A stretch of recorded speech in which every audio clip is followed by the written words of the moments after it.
Well, hello and welcome to episode number 473 of the Plain Talking UK podcast. I am Carlos, and in this week's packed show, we've got fake engine parts, a flying eye in the sky, more droning on, and not just from me, and a couple having a love moment. We've also got an update from Armando about the Reno Air Races, and in the military we have a simulator training in the Ukraine, more droning on from Nev, and Fortnite comes to the B-52. So joining me this week across the village over in, well, cooler Suffolk, it is of course Matt Smith. Hello, how are you? Oh, good. It's nice to be back in East Anglia. Lovely. Yes, you've been away for a week, although nobody's sort of noticed. No. I had I've just had a little holiday away over in the lovely Welsh borders. Ah, well, boy, over in Wales. Yes, okay, it's been very nice indeed. Very nice Offending indeed. people once again, left, right, and centre. Well done. But I will say I did manage to get some aviation time in when I was there. Of course you did. Yesterday. Yeah. So yeah, for those listeners who may have been to Welsh Pool Airport, I've been there now, and it's quite nice. It's a good cafe as well, as recommended by our very own Captain Al. Captain Al, right, of course. Yeah. Yes, I might have known. Ice cream vendors and places to eat. He's your man. Yeah, absolutely. But going to say a quick thank you to our very own Matt Smith for being our house sitter for the week. So thank you, Matt. More than welcome. And I have video evidence to prove it that Poppycat did tolerate me. I should stress it was very much a tolerate of my presence, but I was allowed to actually stroke her and everything. She's mellowing in her old age, bless her, I think. I think it was bribery with tuna, but anyway. No, we didn't do tuna at all. Dreamies, yes, very much so. Yeah, we did bribe her with dreamies. So he's back on again this week. It's our connoisseur of all things BA and Seat 1A. It is, of course, Neville Bounds. Yes, in fact, although this week I was in what would be Seat 1D, I suppose, which is the right-hand side of my Focus ST, because I was doing lots of driving this week, rather than flying up to Edinburgh and Aberdeen. And it's still a long way. No matter which way you cut it, it's still a long way. But the traffic behaved itself. It did. But unfortunately, last week I picked up a bit of a cold cough thing, which is lingering, which you'll probably still hear. So I do apologise for that. Hopefully it's on the way out. No, I had a very good week, very busy at work. And if Mina is listening, hello Mina, thank you for joining us this evening. Very good. Okay. So you put a few more miles on the old banana then. 1,200 miles this week. Oh, what? Yeah. Goodness me. Yeah, it's a lot.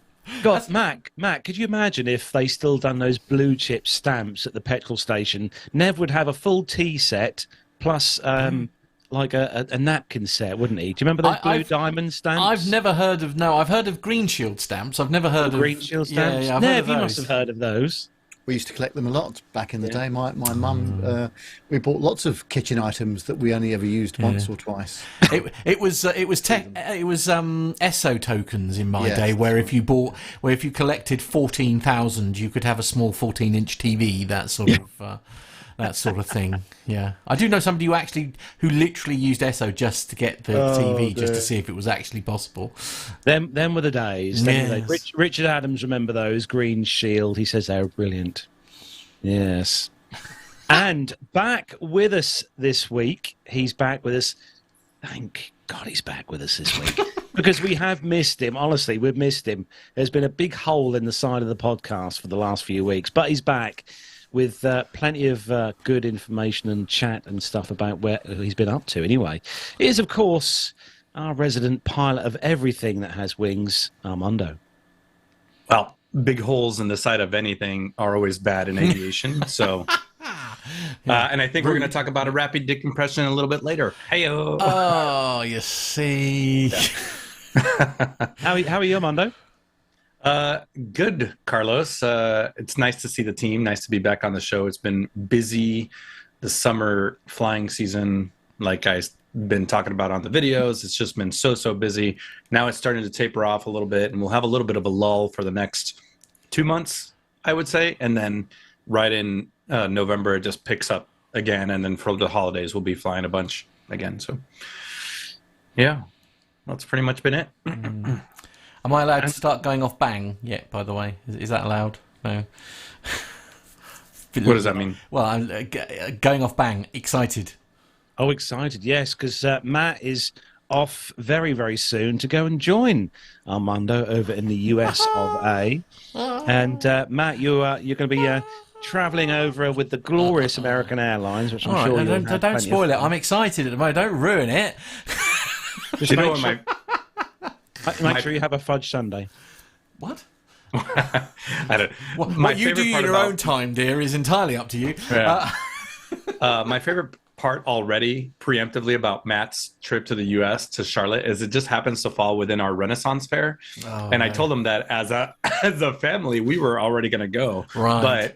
But what you get is a bunch of people from the Carolinas speaking with a fake British accent and like little foam swords and stuff.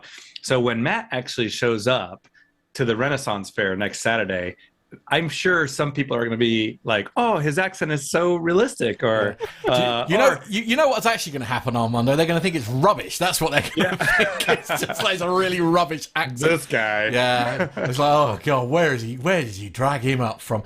Interestingly enough, you guys weren't on the call, but Nev, you were here earlier, weren't you? And Mother is literally making the outfit as we speak. It's been. It's been. This is going to be such a great thing. Yeah, absolutely. And it's going to be an entire weekend of what Americans think British people were like in the 15th century, essentially. In the 15th century.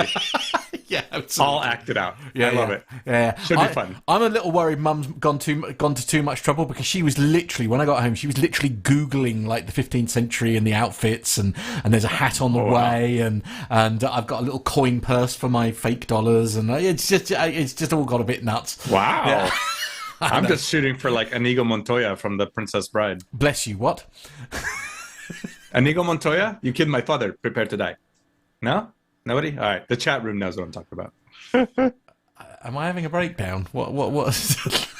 No, I'm not kidding. The chat room, our listeners will all know. Everybody but the people on this call will know exactly what I'm talking about. Mazouz, I can't use the words I want to use because we are live now, but you can absolutely go away with that suggestion. Not happening.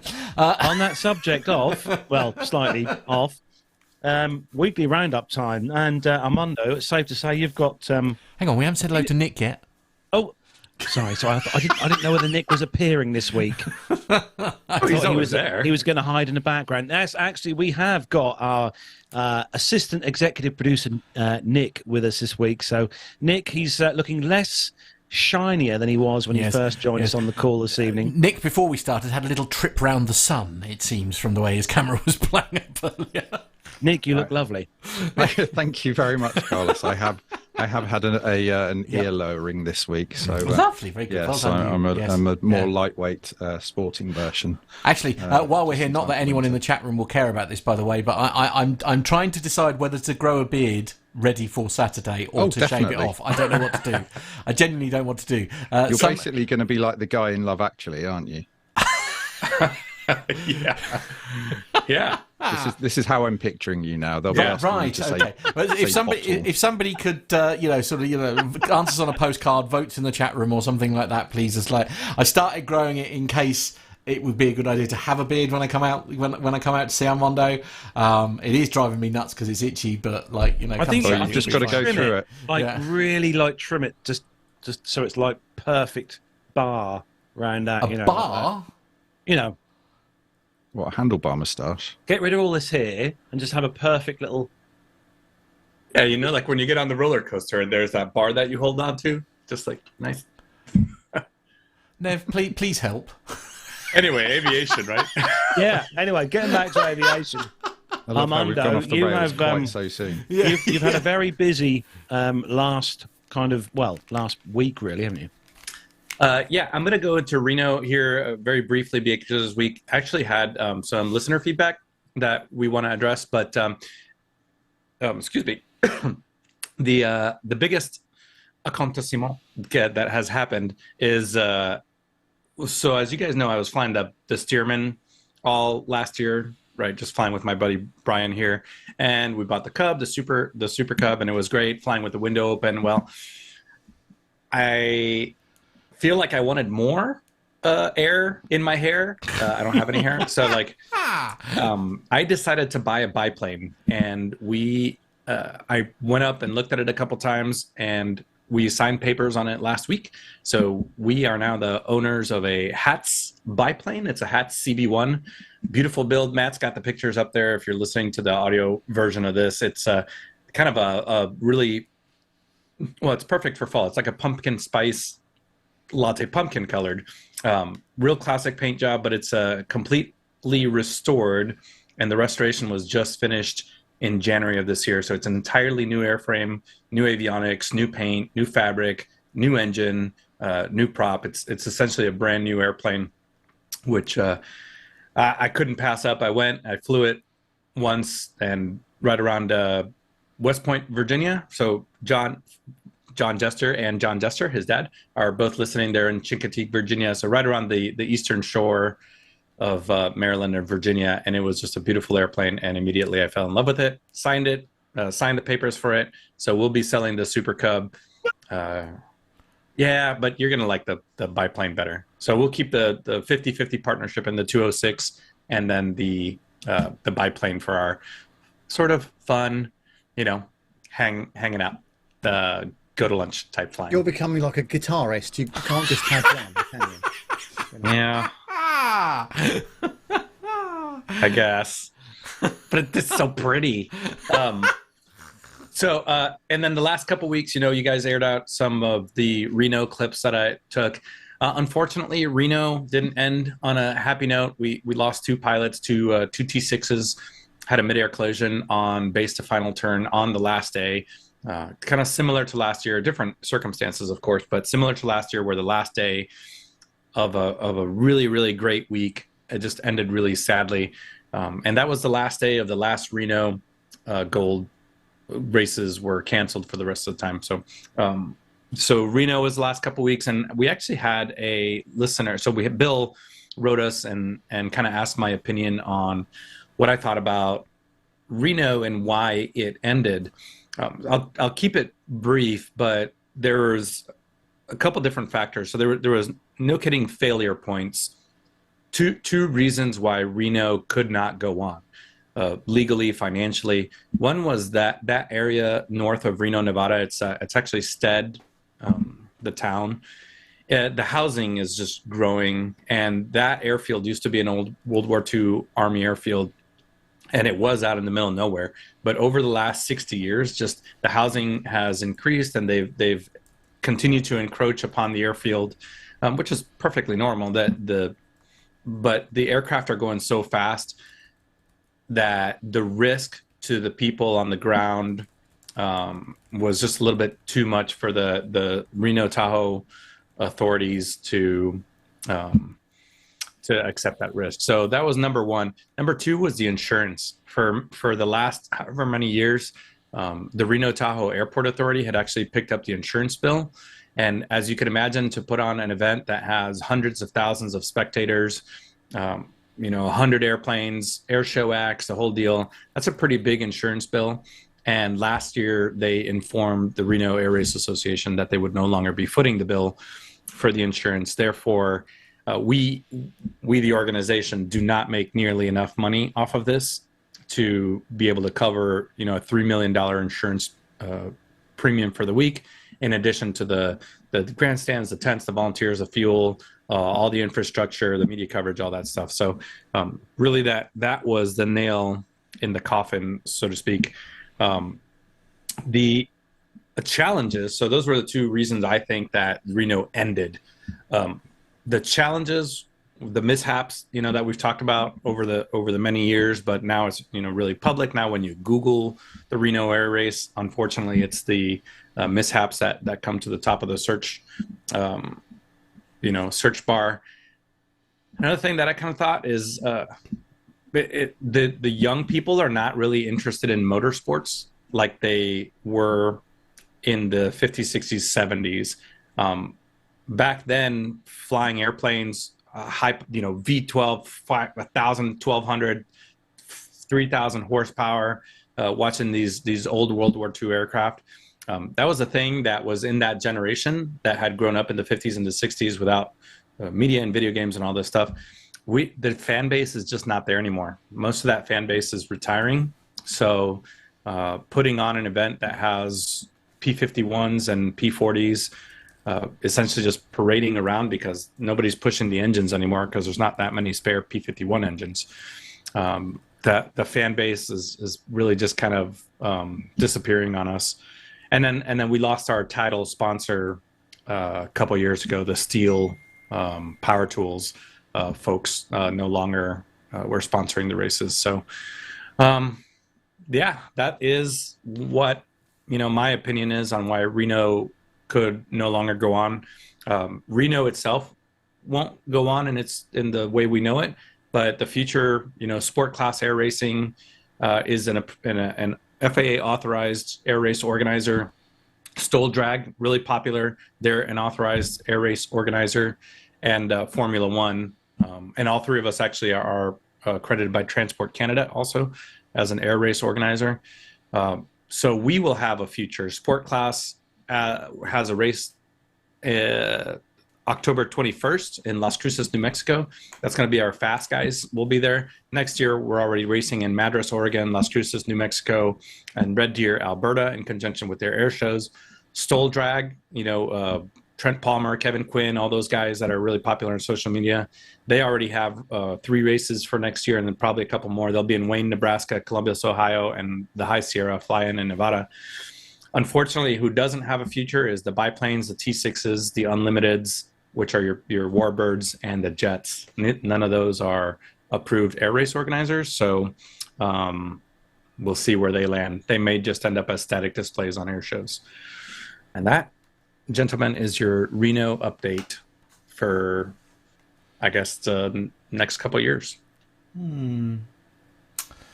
Yeah, do you, forget you were sort of mentioning there the lack of crowds and all that kind of thing. Do you think it's run its course, perhaps? Reno, as we know it, yeah, I think so. The people that traveled out to Nevada to go see this are retired. They can't really travel anymore. So unless there was a massive shift, and that may be what it results in. You remember how Red Bull Air Racing had actually pretty small stands there in London by the O2 Arena, but it was televised worldwide. We didn't have anything like that. We didn't have any real-time coverage, no big name television coverage. So yeah, I don't know. Indeed. Well, and obviously, our thoughts go out to everybody who lost somebody as obviously as part of that. Very, very sad. As you say, and in some respects, for many reasons, a big, big shame. But of course, it's sort of shame for an event like that to come to a close, if you like, with that being the passing memory almost of essentially, people losing their lives. Yep. Well, we've talked about it with many air shows that are no longer being put on, between crowds, insurance, risk, and mishaps. It's not feasible to put them on. Indeed. Now, before we get into the show and stuff, I just wanted to say to Nev, actually, very kindly put together the show that we brought you last week, which was from Duxford, and it was a real joy. We sort of made the decision on the day, didn't we? In the end, yes, Nev, it was some creative and fast thinking on our feet when we realised that there probably wasn't going to be enough people around to do the show.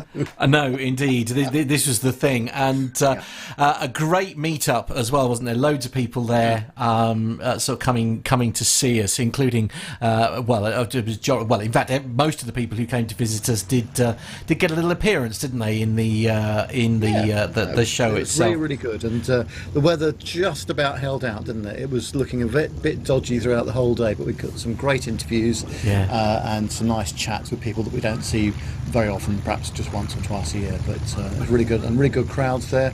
and an excellent air show, especially those Spitfires as well. Indeed, they were absolutely fabulous. Armando, you did catch it, didn't you? You did watch the event. I know you rang us while we were there, which was nice. So thank you for that. I did. I thought it was a great air show. I wish I would have been there to see it, because that many Spitfires, and then watching the Lancaster and the B-17 flying together, I thought you guys did a really good job, and I'll second that too. Nev, really, really well done putting that show together quickly, and the interviews were great. I really enjoyed it. Thank you. Indeed. Here's to the next one. That's what I say.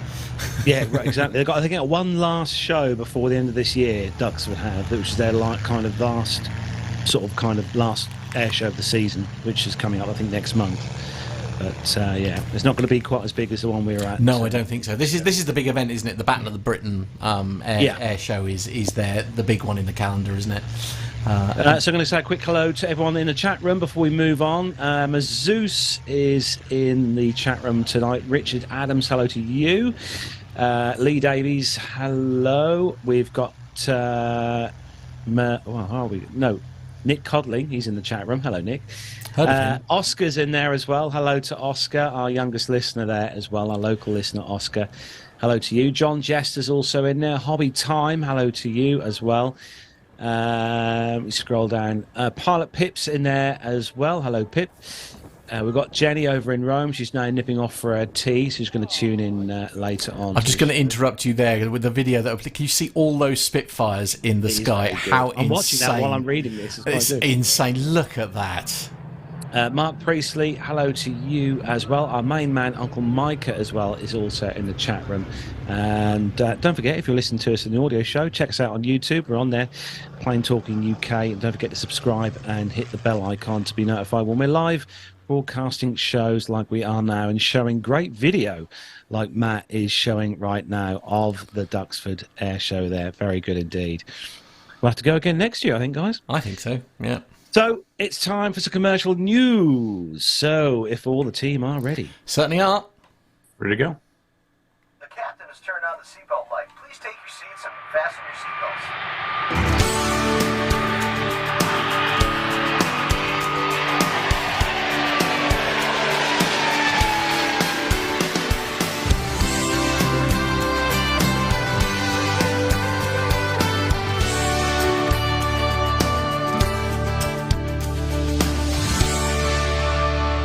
So before we kick off the news this week, hello to Sam, who's joined us in the chat room. Good to see you in there. First time he's caught the live show. Good to see you there, Sam.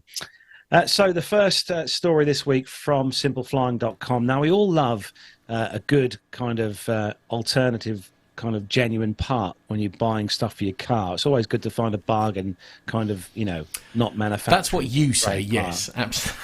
Oh, yes. But when it comes to aircraft, probably buying aftermarket parts is not really the way forward. And this story is American Airlines discovers fake CFM engine parts. American Airlines has become the latest major airline to discover engine parts on its aircraft potentially linked to those with falsified documentation. The airline noted that it had found parts on at least one aircraft that was supplied by AOG Technics, a UK-based company accused of selling parts for the CFM56 engine that did not have the correct certification. In the latest installation of the AOG Technics drama, another airline has come out publicly with its findings of parts with bogus certification documents. And CFM has taken AOG to court over falsified documents for parts on its CFM56 engines, which the engine maker said could affect as many as 96 aircraft around the world. The CFM56 engine is used on both old generation A320s and Boeing 737s.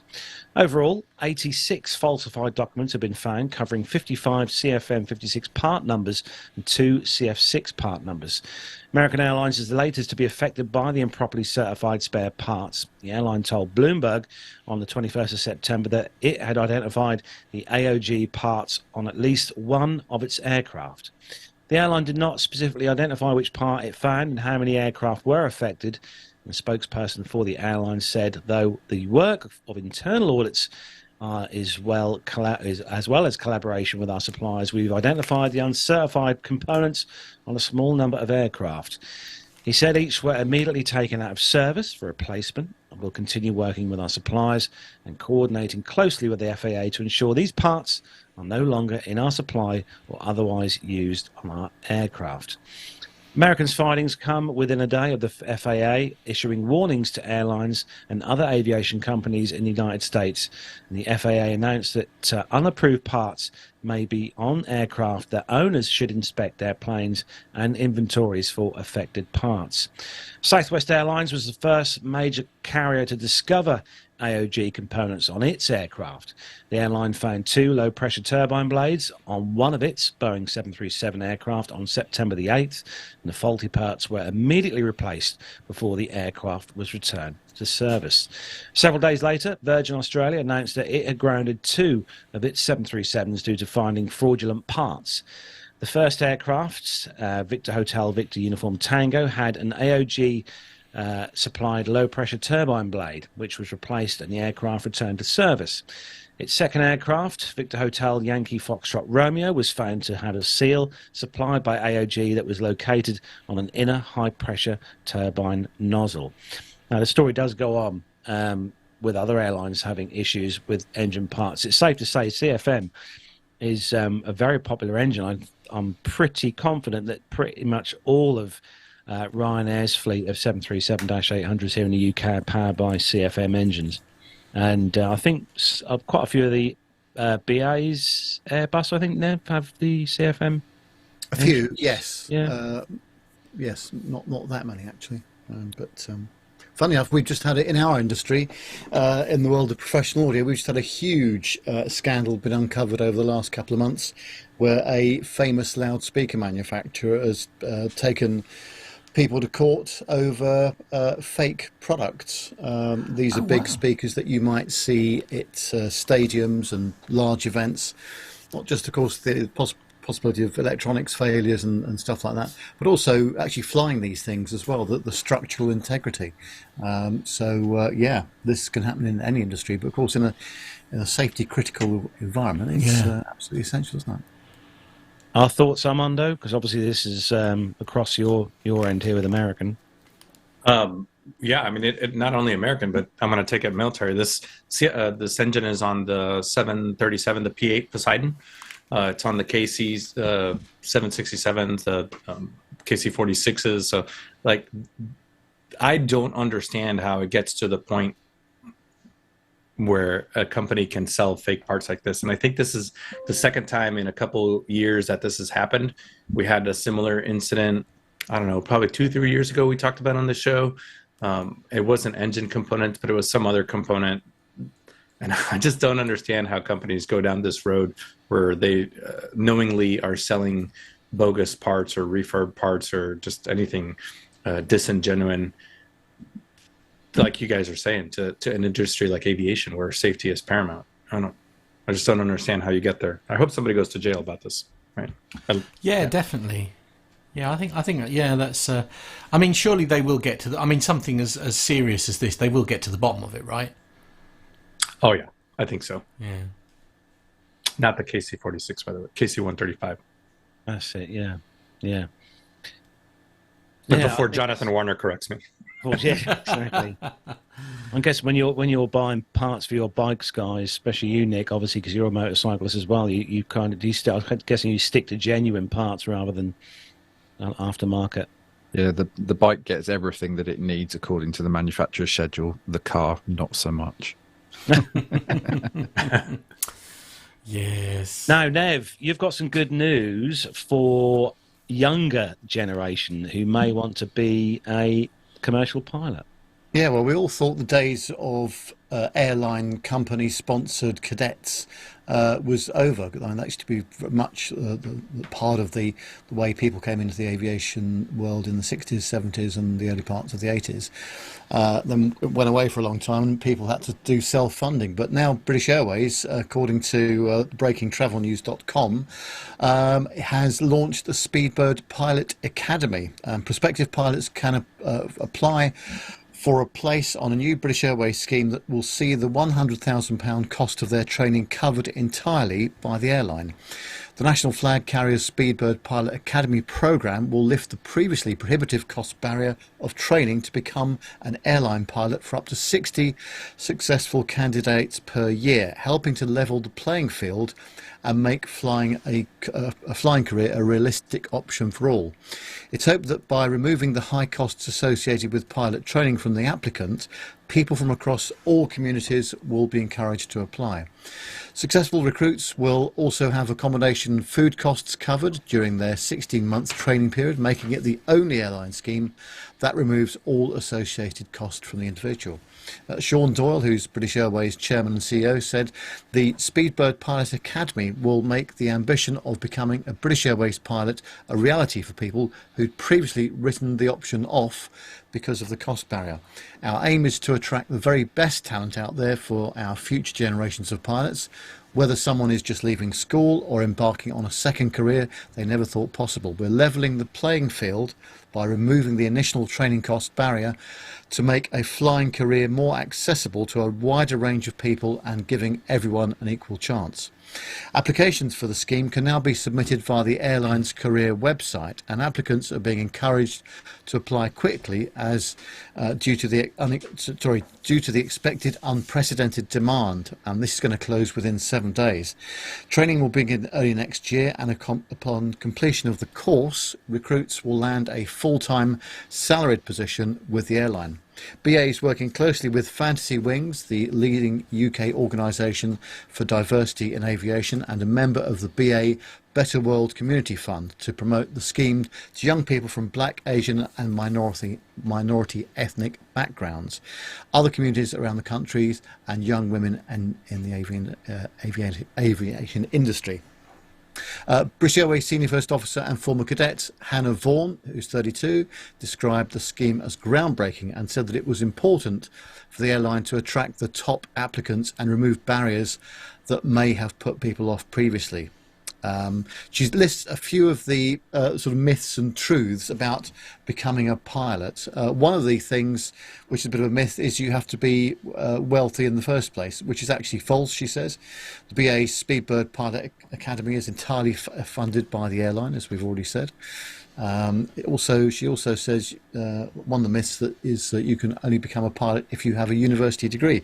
That's not true either, because the cadet scheme offers a great career without the need for a degree at all. And there's various other parameters there that she goes through. But anyone who's between the age of 18 and 55 when they start their training can apply, and everyone has an equal chance of being successful, she says.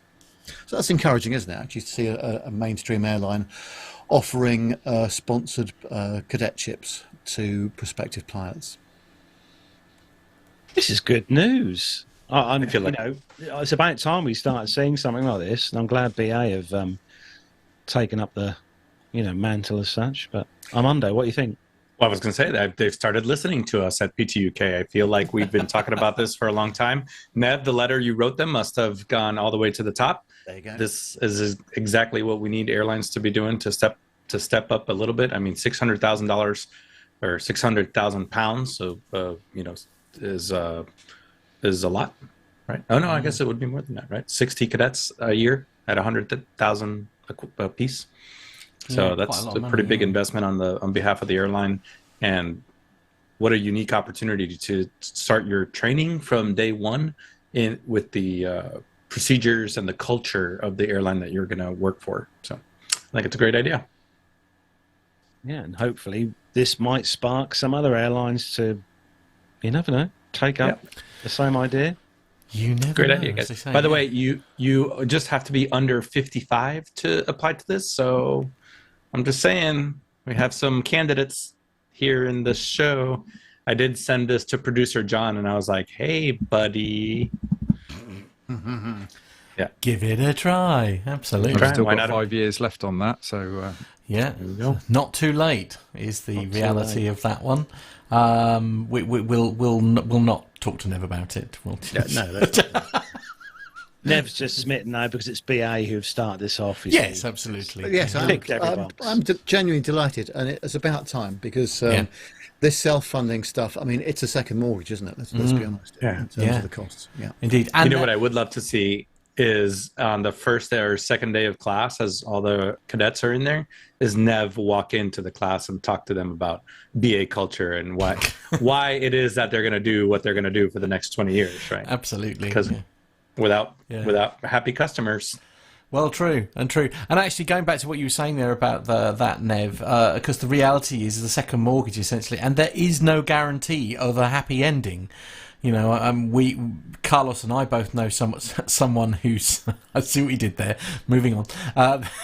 There was somebody we both know who did literally invest all that money in trying to sort of become a commercial pilot, and literally just, you know, a very bad run of luck. A couple of airlines sort of let him down at the last minute. And then literally the money ran out, and now virtually everything that he's worked so hard for has expired. You know, because it only lasts a couple of years. That's the other scary thing. All of these currencies that you've gathered just expire. I'll move on to the next story because I'm just reading the chat room. There's some quite good comments in there, actually. But okay. No, I won't look. Next up, Matt, you've got a story about. I actually saw this. I saw this on Twitter first when it came on there that someone had put a video on here. But this is, you know, we see about obviously drones being an issue with aircraft, but this is something a bit different. Indeed. Aviation24.be is the source on this one. And the headline is, balloon flies into the engine of a KLM Boeing 777 during landing. Runway is then closed. A KLM Boeing 777-300 had an unexpected encounter with multiple balloons during its landing at an airport in Sao Paulo, Brazil, leading to the temporary closure of the runway. Flight KL791 arrived in Brazil from Amsterdam on Monday evening after an approximately 11-hour and 20-minute journey. Upon landing, the pilot of the Boeing 777-300ER, registered as Papa Hotel Bravo Victor Whiskey, reported to Air Traffic Control Tower that the aircraft had struck several balloons at altitudes of 500 feet. A video of the conversation between the pilot and air traffic controller has been posted on the Brazilian site Airways, in which the KLM pilot states, "We flew past at least 3 balloons and one of them indefinitely flew into our right engine. The nature of these balloons remains unclear. In response to the incident, the Brazilian airport temporarily closed the runway for inspection." Remarkably, the aircraft, I should say, was back in operation for the return flight to Amsterdam a few hours after the incident. KLM operates daily flights from Schiphol to Sao Paulo using the Boeing 777-300ER. When I heard this, if you watch the video, there is a video online for this. And the pilot kind of lets the ATC know that he's obviously had this balloon incident. And I must admit, when you listen to it, the ATC controller just sort of doesn't really seem all that bothered really by the whole thing. And again, forgive my naivety here, but I mean, what risk is there to an aircraft of... I mean, I'm assuming these were helium balloons. I mean, they haven't said otherwise. But I mean, what real risk is there to a jet engine of that nature? Well, you never know. That's the problem. It could be none, or it could be a lot, right? And losing an engine on short final may not be a big thing. I mean, you're at reduced power already, so most pilots, I think, would just go ahead and take it in and land. But it certainly would be, as I always say, an emotional event if you're 30 seconds to touchdown and suddenly you lose an engine or you ingest something. But like we were talking about the CFM engines and really anything that's out there, they're so computerized that if the engine senses an anomaly that is outside of its tolerances, outside of the algorithm, it will either alert you to it or shut down the engine itself. So depending on how many balloons, what kind of balloons, where they end up, they could just go through the fan and go out the bypass, or they could get ingested into a more critical part of the engine, sort of that inner circle, inner core. I I have seen plenty of balloons, little Mylar balloons and helium balloons, and I always take evasive action to see them. They're actually more common than you think. Birthday parties, things like that. Yeah. Yep. Yeah. I think they tried to ban those lantern things, didn't they, Matt, in the UK here? They did, yeah. I think they were successful. There is a ban in place for them. Mm-hmm. Yeah. Because they have actually got a metal kind of structure, actual framework to them, haven't they? Yeah, which obviously would be a very different story if it was ingested by an engine, of course. Yeah. Yeah. Armando, well, you've got a next story, and I think Nick done this one deliberately because it's got a bit of theme of two things that you both like. Right. From motorcyclenews.com, where we get all our aviation stories. Warwickshire police have been tackling motorcycle crime and theft in the county with the help of a propeller aircraft flown by the National Police Air Service. Rather than opting for a more publicized helicopter support, also more expensive, the aircraft was deployed above Bedworth and, oh man, help me, Nuneaton on September 10th to help search for two suspects connected with the theft of a motorcycle from Bedworth. Extra officers were already on the ground in the area. Following a recent run of motorcycle-related thefts and robberies, the team responded to a 999 call reporting the incident was in progress, as well as identifying the two suspects on two motorbikes. Having failed to stop for the police, additional air support was called in. Those are great words that I love to hear. Air support being called in. Once in the air, the aircraft tracked the two suspects for almost an hour before being located at a house in Laburnum Grove, Nuneaton. There we go. Somewhere in Laburnum. No, that's not it. Anyways, a search of the property also revealed a stolen quad bike, which was also seized. 17-year-old boy, a 20-year-old man were both arrested on suspicion of failing to stop, dangerous driving, and theft of a motor vehicle. So we have some notes in there too. This is, I believe it's a Technim P2008 is what it looks like to me. I would hate to correct you there. It's a Vulcan Air. Vulcan Air, yeah. 68. Okay, yeah, it's got the I guess the Technim has a full glass nose. Yeah, I was going to mention. Yeah, really cool. So, I mean, even a twin engine, multi-engine piston aircraft like this is, 1/20th the cost of throwing a helicopter up in the air, and the loiter time is generally a lot more. You can do a lot. I flew a lot of different surveillance aircraft in the Air Force, and this is such an incredible asset for for any police force to have, and especially loaded with the right equipment and the right operators, that it's such a really good way to tackle crime from the air. Really interesting. Will that be a single pilot operation, Armando, you think? Yeah, most likely. The right seater would likely be whatever version of an air interdiction officer. Maybe the right seater would work the radio communications between the aircraft and the ground, and then you may even have, depending on the sensors on board, the right seater may operate those, or there may be an extra operator in the back with a sensor, a police camera of sorts. But yeah, it would be single pilot. But different now, because we're used to seeing the helicopters around all the time, but you don't generally tend to see fixed-wing aircraft. Well, not around here anyway, used by the police. But obviously, they've got a bit of a bigger area to cover. Mm-hmm. Well, as taxpayers, this should be important to you because it's much more efficient than a helicopter. So, from one aircraft to another smaller one, airlive.net. This one is London Heathrow forced to close runway after a drone was spotted flying within 3 feet of a plane. Matt, that wasn't you, was it? No? Not guilty, Your Honour. No. Okay. In a report by Air Prox Board, the event was documented as high-risk incident, which resulted in safety procedures grounding aircraft at Heathrow. On April the 8th, a pilot of an A320 reported sighting a drone at 11:35 in the morning, 3,000 feet above Maidenhead. Originally spotted on the right-hand side of the aircraft, ATC asked the pilot if they were happy to continue the approach to the runway, which the pilot approved, as the drone was staying to the right of the center line of their approach. However, the drone later flew under the left wing, reportedly only a few meters from the engine.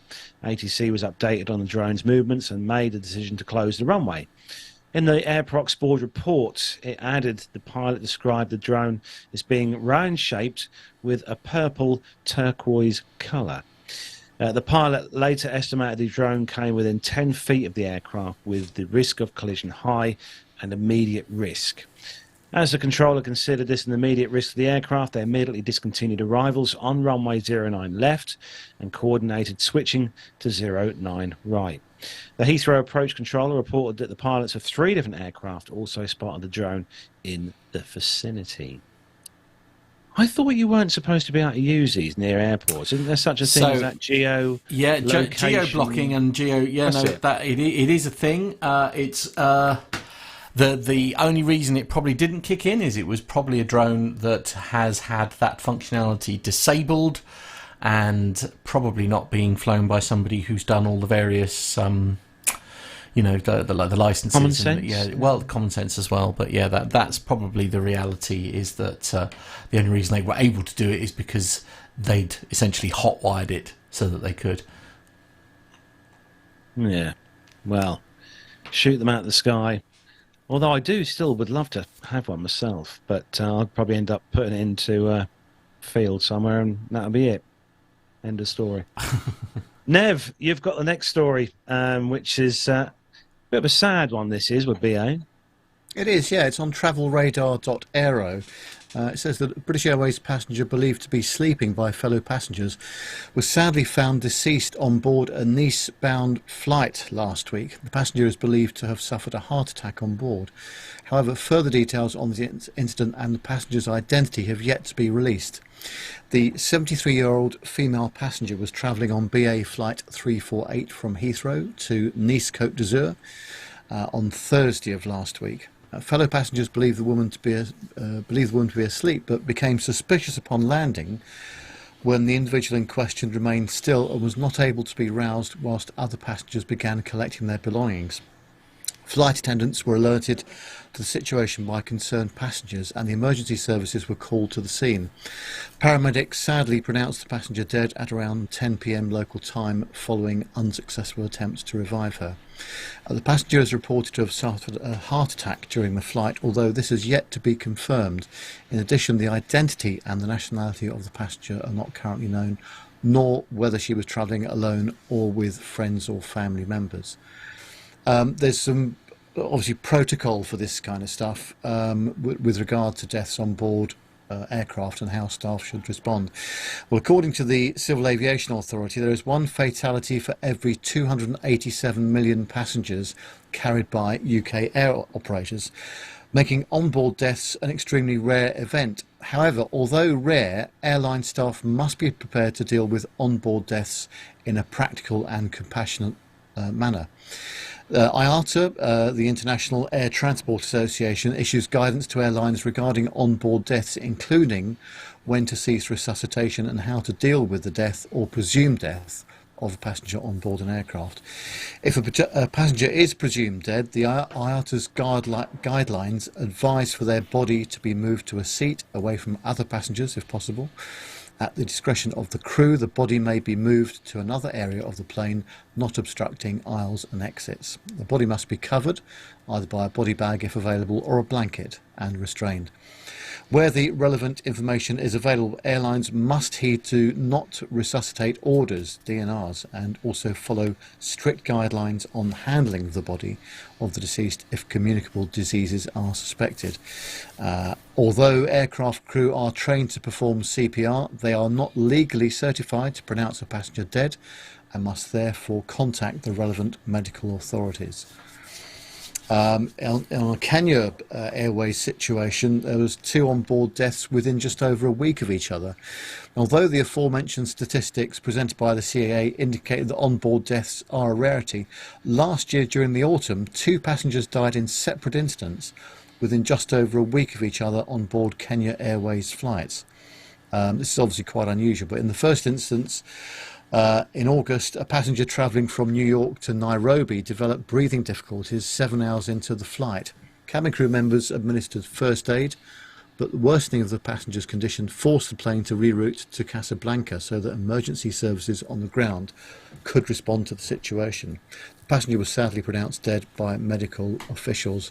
The second incident, this time in September and en route from Nairobi to New York, involved a passenger who was found unresponsive mid-flight. Further medical examination by crew members revealed that the passenger had sadly passed away. That's three very sad situations there. And obviously, we extend our condolences to the friends and family of those involved. Indeed. It must be awful for crew, to have this happen on a flight. Yeah. Yeah, because it's such a rare event, isn't it? That's the thing. It's such a rare thing to happen, or at least that I'm aware of. Yeah, just awful, really. Yeah, not a nice thing to happen. No. But they are trained, and no, I know. But I guess I just sort of feel really sad. They were either on their way out to go and do something amazing, or they were coming back home to share stories. Do you know what I mean? And you just think such a shame that they didn't get to do either of those things. But there we go. No, Matt. Shall we move on? You've got the next story. This is great. This is really good news. I like this story lots. Okay. All right, then. UKaviation.news is the source for this one. And the headline is Aircraft Manufacturing Returns to the UK as Britten Norman opens IOW production line. Isle of Wight, of course, I think is what they mean by that, isn't it? And aircraft manufacturing has returned to the UK for the first time in decades as Britten Norman opens its new production line for BN Islander aircraft at Bembridge in the Isle of Wight. The Islander has been produced in various variants for the last 50 years, but production was moved to Eastern Europe in the 1960s. But Britten Norman has now fully repatriated its production back to its home at Bembridge Airport. The production line was officially opened by William Hynett, CEO of Britten Norman, and Bob Seeley MP for the Isle of Wight. The chief executive of Britten Norman, William Hynett, expressed his enthusiasm for this pivotal moment. We are immensely proud to bring production back to the UK, where our manufacturing story began nearly 7 decades ago. This move underlines our dedication to the highest standards of quality, innovation, and the resurgence of British aerospace manufacturing. We look forward to a bright future as we continue to build world-class aircraft right here in the UK. The first UK-produced Islander should be complete in May 2024, with production expected to increase fourfold by 2027. Island MP Bob Seeley said that the Islanders' return to the Isle of Wight is an important and exciting day. I'm delighted that Britten Norman has made the decision to bring back the production line of their iconic plane to where it was first built on the Isle of Wight. It's a major vote of confidence in the future of the island and a significant investment for our skilled manufacturing base. There we go. This is great news. Absolutely. Me and Nev, we saw one of these, didn't we, Nev? It was at East Fortune, wasn't it? They had one inside the hangar there. Absolutely. And brilliant aircraft, very versatile for island hopping and that kind of stuff. So very good news indeed, for employment prospects too. Because they made a 2-engine and a 3-engine version of that. Yep. And I was just talking about surveillance aircraft. I had a chance to fly a couple Islanders in the Middle East, actually, set up in surveillance fashion. They were very, very effective at what they did. I bet. Yeah, this is very good news. Perhaps we should set up a visit to the factory, Nev, over in the Isle of Wight. That's an idea, isn't it? That's good. Yes. Yeah. You could go to you could go to Richard's local, couldn't you, while you were there? Yes, we'd go and see Richard, couldn't we, while we were there? Yeah, good idea that, Matt. Well done. Now, all important stories. It's the last story, and we're leaving this one up for Armando. No. Yeah, it's a very important story that we needed to get out this week. Did we?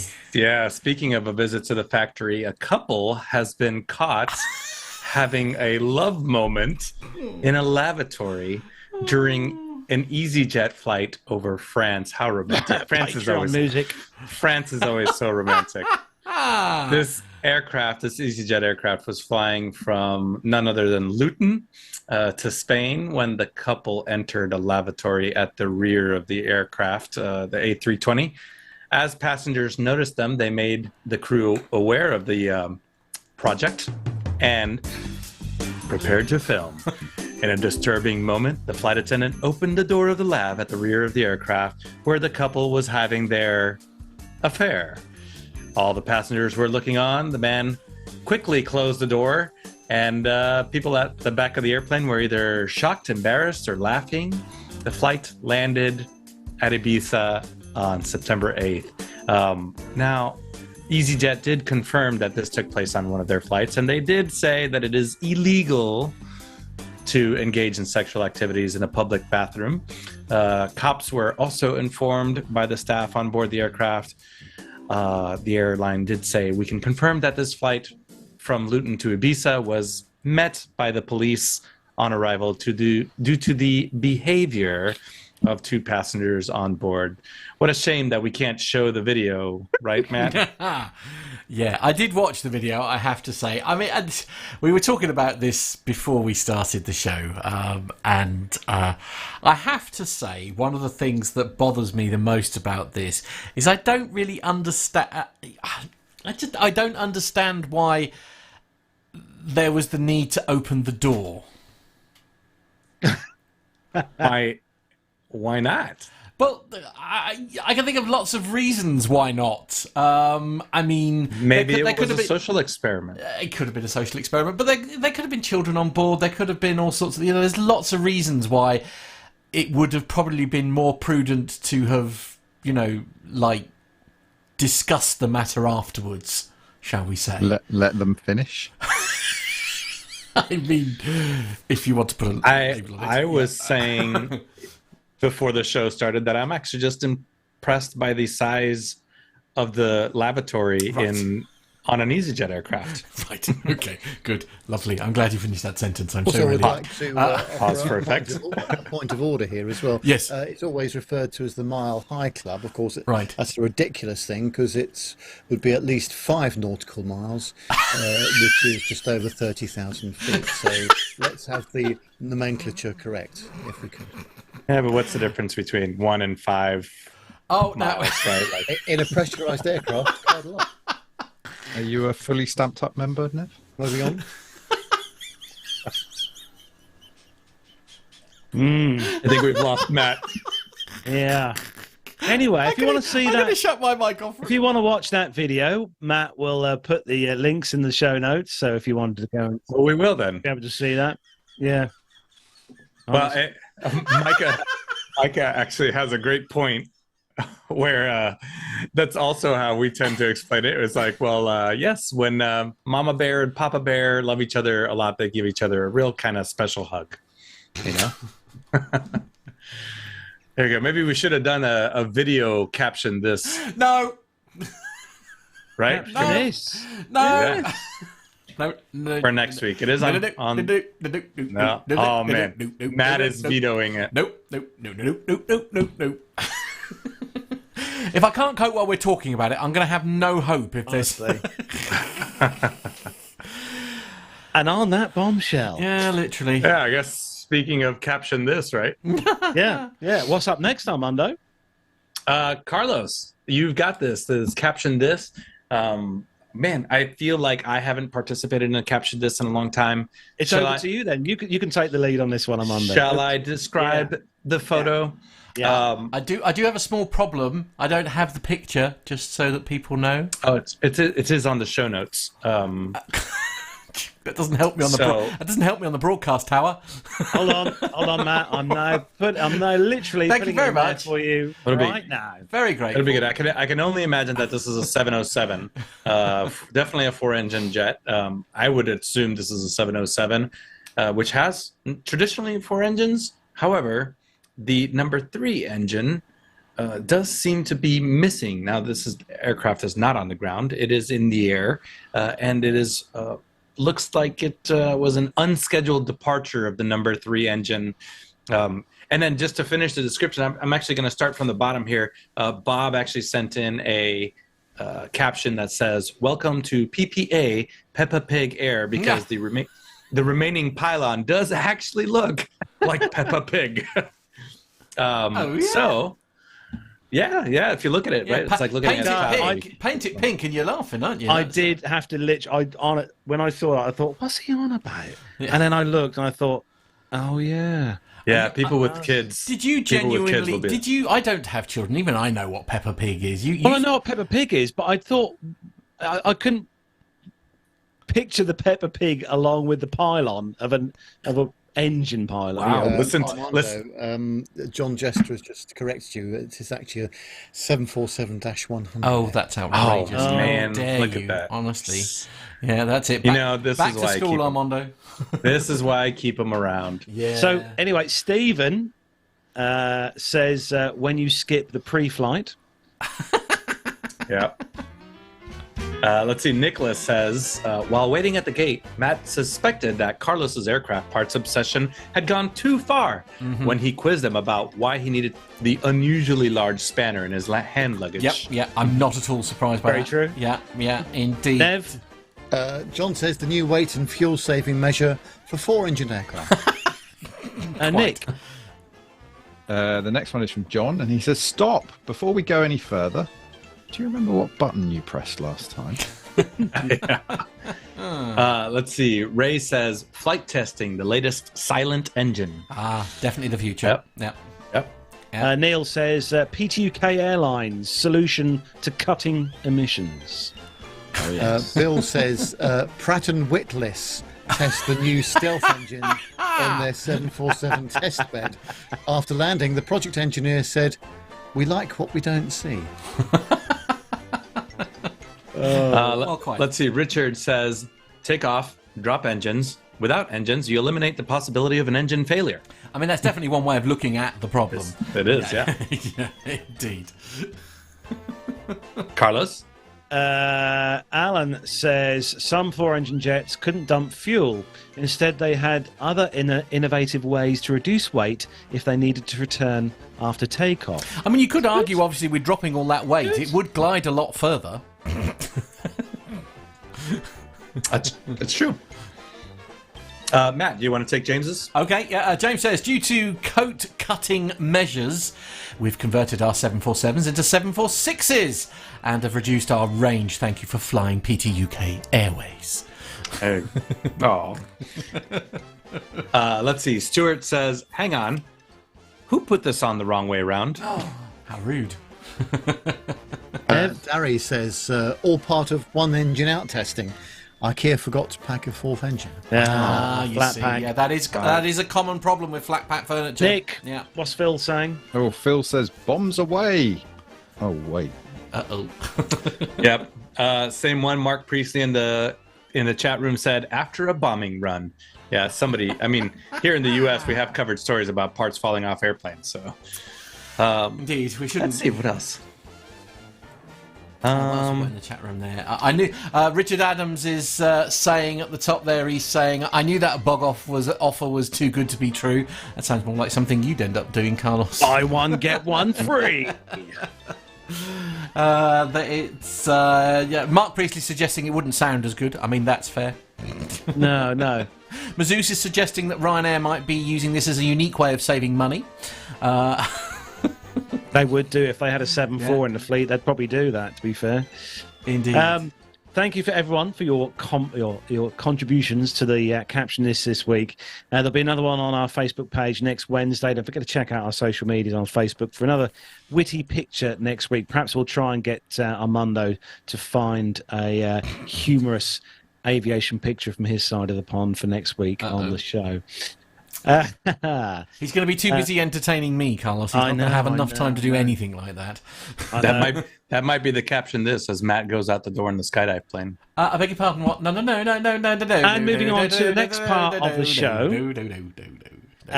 Now, Nev, you had a very interesting chat with a very long-term listener, didn't you? Yeah, it's always great to follow our listeners' journeys, how they're getting on with their flying and what they're doing. But trying to meet up with them is a bit challenging sometimes because of all in different parts of the world. However, on this occasion, our colleague Jacob had come all the way from Australia to the UK, and our office where I work is down in Brighton, and he was doing his training at Gatwick, so it seemed a good opportunity to meet up and have a chat with him about how he's been getting on with his flying career and what's next for him. So let's go over to London Gatwick Airport. Well, here we are, another location recording. This time it's the Hilton Hotel, London Gatwick Airport, and we have our friend Jacob with us. Hi, Jacob. Hello, how are you? Very well, sir, very well. What a nice opportunity to meet up with you. We've been communicating for a long time, but great to see you in person finally. Yeah, it's great. Very, very exciting to be here. Long way from home, but it's good. Right, so I've got to ask you, you're not here on vacation or a holiday, are you? No, long way from home for a holiday, but no, here for 6 weeks doing the 7.3 type rating. Fantastic. So what are you on at the moment? What aircraft are you flying currently? Previously on the Saab, and then we're all changing over to the 737 now. What sort of transition is that, going from the kind of turboprop that a Saab is to high bypass jet engine? The speed, I think the speed's a huge difference. We're basically doubling the speed, so everything happens a hell of a lot quicker. Only a couple of weeks in, so we'll see how it will go once they stick us on the full motion sim. We're in the fixed base sim at the moment, and everything's generally going pretty well, as well as we could expect. So, in terms of the handling, is it very different? It's very different. Yeah, very different. So with the Saab, very forgiving. You could mishandle it relatively easily, but you could fix it really well. And the 7.3 seems to be a little bit less so with the swept wing and the huge engines. I was saying before, with the go-around procedure is completely different, where in the Saab you put the power up and you pull the control column back, but in the 7.3 when you push the thrust levers forwards, you get the huge amount of thrust that comes in. You're sort of pushing the nose down, so that's a bit of a challenge there. Now, I'm not an aviation expert. I would have thought they've got 737 simulator facilities in Australia. What brings you all the way across halfway around the world? There's quite a few. I guess it's just the 6 weeks that we need to be in a sim non-stop and back-to-back. They don't have the facilities to be able to do that. So they've gone to, I guess, finda737.org, and here we are in Gatwick, and 737 simming over here. And this is a common thing, actually, because I hear a lot about this, the fact that there's just not enough facilities around the world. This is why guys and girls are doing it overnight and all sorts of things. Yeah, absolutely. So we're here. There's another 6 Aussies over in Milan that are doing it, and there's another whole bunch that are about to head over to somewhere in deepest, darkest America to go do the same sort of thing. So they're literally flinging us all over the world to get it done. And to get this type rating, how much work is it for you? Quite a lot of work. Drinking from a fire hose is probably the best way to describe it. It's relatively manageable at the moment, but as I said, not into the full motion sim yet. We're in the fixed base sim. We've done a lot of the theory exams, computer-based training, but we've got the actual pen and paper exams all to come still, so those ones are quite difficult. We'll get there, I'm sure. Oh, definitely. And assuming all goes well, I'm sure it will, when would you expect to be in the right-hand seat of a 7.3? November, about the beginning of November, we'll start the line training. So we go back to Sydney mid-October. We go do some conversion courses in Sydney. We do another whole bunch of sims, but that's more company-specific sims as opposed to the Boeing 7.3 sims over here. That takes a couple of weeks, and then I guess, mid-November, we'll actually be in the plane for real, kicking the tyres and taking off with people in the back. Very cool. So what sort of routes do you think you'll be flying back home? Based out of Sydney, so all the Sydney routes, they generally send you all around the country. So you might start and end in Sydney, but you could be up doing like a Brisbane overnight and a Cairns overnight or a Melbourne. Hopefully not too much in Perth, because that's just a long way from Sydney. But it's all over, network wide really. Is it only within Australia, or do you fly to New Zealand as well? No, we do New Zealand. There's a couple of the islands, Fiji, Bali. They've just dipped their toe in the water in Japan, so they now do Cairns to Japan as well. And so slowly expanding the international footprint a little bit. But hopefully, I got 3 kids and a wife, so hopefully the day trips, they're the ones that I'm after, not the long trips away. Yeah, you want to be home every night if you can. Yeah, if I can, absolutely. Just thinking about the fact that you're going from being a captain on the Saab 340 to the right-hand seat of a 737, how challenging is that for you personally, do you think? Well, I'm actually looking forward to kicking back and relaxing a little bit. I think it'll be quite fun just to kind of go back and go, oh, well, if a problem happens, just look over to my left and go, oh, Captain, what are you going to do about that? I'm just going to sit here and, I don't know, drink my tea. It'll be good. I think it'll be a bit of fun. I'm not sure what the time to command is, but it's not a short time to command. So I think it'll be good to sit in the right-hand seat for a while and learn the ropes and just kind of get comfortable in a new jet and take it from there. But I'm looking forward to being an FO again for a bit. It should be fun. Yeah, well, that's fantastic. Now, we were talking before about the differences between being qualified in the UK and in Australia. Give us a bit of a flavour about the differences between those two, between the two countries. Well, I'm far from an expert, but I do know that my Australian ATPL does not translate to a UK ATPL very easily at all. I looked into it a little bit, and we'd have to sit 13 of the 14 exams again and pass a whole bunch of flight tests, which is, I feel, a little bit backwards, but it's just the way it is. I guess the Australian version of the ATPL doesn't translate well, so it's more or less it's a worthless document outside of Australia, or outside of an Australian registered aircraft, I might say. Interesting. Now, this training that you're doing, is this very much, obviously it's the practical hands-on clearly, but is a lot of it computer-based training now as well? Yeah, so there's two components. There's Boeing-specific computer-based training, which we've all done, and then once we get back to Australia, then there's the company-specific computer-based training.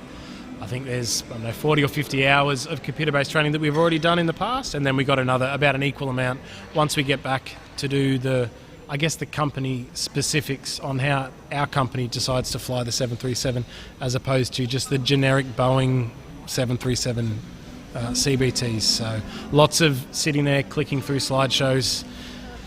Yeah, it's death by PowerPoint sometimes with these things, but you got to do it. It couldn't be more different from the old days, could it? Where it really is, pen and paper and classroom instruction. Did you go through that at all, or has all of your training been through CBT? We had about a week where it was classroom, and that was more on the emergency procedure side of things, but the vast majority has been computer-based training. Almost all of it has been computer-based training. We have 3 exams we do while we're over here, and they're pen and paper, but besides that, it's all death by PowerPoint. Yeah, an essential part of life, unfortunately, these days, isn't it? Even in my job, I've got to do a lot of that as well. So what are you looking forward to most about being on the 737? The autopilot's quite good. The autopilot can do automatic go-arounds, which I think is quite fancy. That'll be good. Getting out of the weather, I think, is the biggest one. Being in the Saab, you're sort of stuck in the mid-teens flight levels, so 16,000, 17,000 feet, which is right where the weather is. So hoping in this one to be able to climb up through it and having all that excess performance just to pop up above, get up to mid-30s and cruise around there without spilling your tea or coffee in the flight deck. So having a lot of excess performance compared to what we've had in the past is going to be, I'll be quite looking forward to that. And being able to do ILSs everywhere, no more NDB or dodgy circling approaches and things like that, which will be nice. Yeah, I guess the sophistication of the landing aids and all the rest of it in the 737 compared to the Saab is chalk and cheese, I'd imagine, isn't it? Yeah, well, they do have very similar instrumentation, but a lot of the airports we flew to in the previous company, it was all regional based. So you're flying to much smaller regional airports, which just don't have those facilities. So it'll be nice to kind of go from capital city or big airports to big airports and having all the facilities that come along with that. So. Now, we talked about the performance differences between the two aircraft, which are quite obvious in terms of the engines. But what about the cockpit layout? How different is the 737 to what you've been used to? Well, the first thing, all the switches are back to front. So in the Saab, we turn all the switches go on when you flick them up, and in the Boeing, it's the other way around. You flick them on the overhead panel, you flick them all down. So I've been turning all the switches off, and I should have been turning them on, and vice versa for the past 2 weeks. But getting the hang out of that. The flight deck's about the same size. I'd say the Saab might actually be a little bit bigger in the flight deck. It seems that the 737 is a bit narrower, well, than I was expecting, I guess, anyway. But layout is about the same, but yeah, the switches being in the wrong position. That's one that's getting me at the moment. So I keep turning bleeds off and engines start switches to the wrong way, and yeah, getting my head around that is taking a bit of time. It's a bit like cars when they change the wiper stalk and the indicator stalk, and you go and rent a car and you put the wipers on when you want to turn left, and that kind of. Yeah, absolutely. Constantly doing that. Constantly putting the blinkers on for the wipers at the moment. So trying to wrap my head around that and slow it down so I don't turn an engine bleed off when I'm trying to reset it or turn it back on. I know people say, I mean, we've just come back from Duxford, and we were interviewing a captain of one of the warbirds, and he was saying, all the aircraft are very much the same. You push the nose down, the houses get bigger, you pull the stick back and the houses get smaller. Clearly it's far more sophisticated than that, and it's a different kind of aircraft, but presumably the basic skill set is similar, I would imagine. Yeah, it's all the same. It's just the speed that's the difference. The aircraft speeds up and slows down. Well, it speeds up a lot quicker and it slows down a lot slower. It's a lot harder to slow down. So there's a lot more energy management involved in the 737. The good thing about flying a turboprop is if you're too quick, you put the propeller levers up and you can lose 50 or 60 knots in a couple of seconds, really, which is great. Don't quite have that flexibility with the 737. Especially if you're on descent, we've noticed you just can't slow them down. A lot of people have said that. It's a very slippery aircraft, actually. And if you're getting some pressure from ATC to reduce speed or reduce altitude quickly, that's quite difficult, isn't it? Yeah, it's one or the other. You can't really go down and slow down at the same time unless you put the gear down or something like that. But you obviously can't do that all the time. So having more energy focus, I guess, on the 7.3 as opposed to the Saab. The Saab was so forgiving. You could really get it in a weird spot and go, oh, well, I've stuffed this up. Let's put the power levers up, put the propellers up, and you can really slow down or speed up. It's Obviously, you're quite new because your training's only just started here on the 7.3. But what do you think your company's opinion is about manual handling skills of the aircraft and that kind of thing? They're quite good. They're asking, when practicable, to fly manually as often as is realistic. So you can't obviously do it all the time, especially coming out of busy airports, Sydney and Melbourne. Probably not the time to be doing a hand-flown departure or a hand-flown ILS when, especially at Sydney where the runways are only 1.5 kilometres apart or a kilometre apart really. Probably not the best idea to try a hand-flown ILS with a crosswind. But a lot of the outports or a lot of the not as busy airports, absolutely encouraged to keep the hand flying where possible. Still using the automation where you need it, but yeah, absolutely. I think it's the way of the future, encouraging manual handling a lot more, just so you don't lose the skill. I think you need both, don't you? You need the autopilot to free up, to give you some thinking time, and so that you're not task saturated, but then to keep your manual handling and flying skills, sharp as you can. Yeah, absolutely. Well, the FMC is a huge thing that we're not necessarily used to coming from where I previously was. So if you don't use that all the time, if you're constantly clicking the automation off, then you're not going to know really, you're not going to be as competent in that. So I guess once as you said, it's a balance, making sure that you're able to run the FMC, make sure that can actually fly the plane when you need it to, but also being able to click it off. In a CAV-OK day, just click everything off and have a hand fly and make sure that you can still do it. So how long are you going to be here for in the UK? Another month. Been here 2 weeks, got about a month to go. Have another 4 or 5 fixed-base sims, another 3 or 4 fixed-base sims, and then into the full-motion sim after that, and then, should be home mid-October. Now, you were telling me that during all this time, you've moved house as well, or rather, to be more accurate, your wife and 3 children have moved house for you, and you're just going to rock up with everything finished. Yeah, so it was just timing worked out. I didn't choose it, I promise. My wife, I'm sorry if you're listening. It just happened to be. We bought a house. We signed the contract, and the start of when we picked up the keys just happened to coincide 4 days after the new job started. You can't say no to a new job when it comes, especially in aviation. You kind of got to take the opportunity when it comes, and so it ended up like that. With my wife's blessing, I did ask her first, and she was like, "Yeah, it's perfectly fine. Go do that." And so I'll get back home, and she will have moved everything into the house with the 3 kids and the cat as well into the new house. So I'm coming home with some shiny artifacts to give her. Yeah, I would if I was you, being experienced in these matters. Yes, and don't criticise anything for at least a month. Yeah, no, absolutely. Everything where she's put is perfect. The bedroom's perfect. Everything's perfect. I haven't seen it yet, but everything's perfect. The layout is absolutely perfect. So, yeah, no. Great. Well, it's time for that question that we ask all of our pilot chums. Given the chance to fly any aircraft, so current, expired aircraft, if you like, GA, military, commercial. I know you're going to be on the 737, but what would you really like to fly, given the opportunity? The VC-10, without a shadow of a doubt. 4 engines, right at the back, super quick. It's an older plane, but I would have loved to fly the VC-10. It's just hearing stories of people fly it.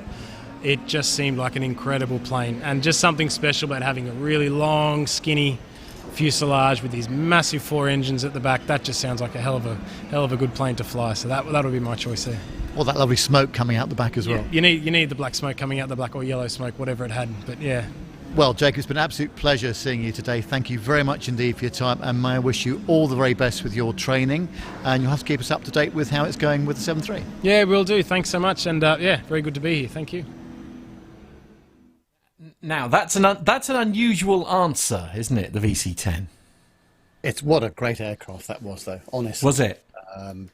Especially if you're at the front, it was actually reasonably quiet. Okay. I never flew on it, but yeah, that's a lot of power on that aircraft. But no, it's an absolute pleasure to talk to Jacob, and he's still in Gatwick now. I think he's there. He said for a month or 6 weeks, something like that. So we'll still be there now.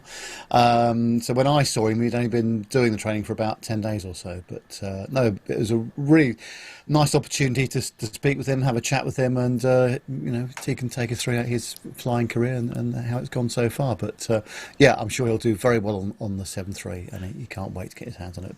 I'll tell you what, with that, and then obviously the Duxford meetup, I feel like we've sort of got to meet a lot of our regulars this last sort of couple of weeks, which is really, really lovely.